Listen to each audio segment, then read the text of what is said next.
एक बार की बात है, एक राजा था। उसके अस्तबल में बहुत सारे घोड़े थे, लेकिन उन सभी घोड़ों में से एक घोड़ा ऐसा भी था जो सभी घोड़ों से ज़्यादा शक्तिशाली और युद्ध कौशल में निपुण था। राजा जब भी युद्ध करने के लिए जाता था तो उसकी पीठ पर बैठकर जाता और युद्ध जीत कर वापस आता था, इसलिए राजा उसे बहुत प्यार करता था। समय के साथ घोड़ा बूढ़ा हो गया था। राजा को लगा कि अब शायद उसका घोड़ा पहले की तरह युद्ध में सहयोग नहीं कर पाएगा, इसलिए उसने घोड़े को युद्ध में ले जाना बंद कर दिया। अब घोड़ा सारा दिन अस्तबल में ही रहता था या कभी घास चरने के लिए मैदान में चला जाता था। एक बार घोड़ा कहीं दूर निकल गया और रास्ते में आते समय एक नदी मिली जिसमें कीचड़ था। घोड़े को लगा कि वह आसानी से नदी पार कर लेगा, किंतु जैसे ही उसने नदी पार करने का प्रयास किया वह कीचड़ में फंस गया। घोड़ा जितना कीचड़ से बाहर आने का प्रयास करता वह उतना ही उसमें फंसता जा रहा था। अपने आप को मुसीबत में देखकर घोड़ा ज़ोर ज़ोर से हिनहिनाने लगा।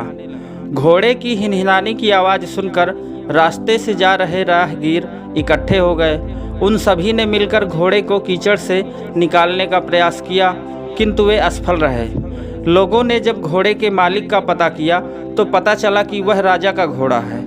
यह बात राजा तक पहुंचाई गई कि उनका प्यारा घोड़ा गहरे कीचड़ में फंस गया है और कीचड़ से नहीं निकल पा रहा है। राजा अपने सैनिकों के साथ घटनास्थल पर पहुंचा और घोड़े को निकालने का प्रयास करने लगा, किंतु उन्हें भी सफलता नहीं मिली। अब राजा भी बहुत परेशान हो गया। उसने अपने मंत्रियों को बुलाकर सलाह ली। तब एक बुजुर्ग मंत्री ने सलाह दी कि घोड़े के पास युद्ध के नगाड़े बजवाए जाएं और आसपास युद्ध का माहौल तैयार किया जाए। राजा को बूढ़े मंत्री की सलाह अच्छी लगी और उसने वैसा ही किया।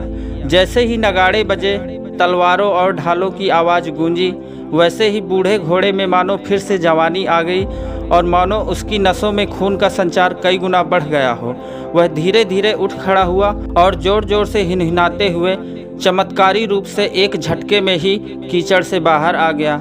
राजा ने बूढ़े मंत्री से पूछा, ये चमत्कार कैसे हुआ?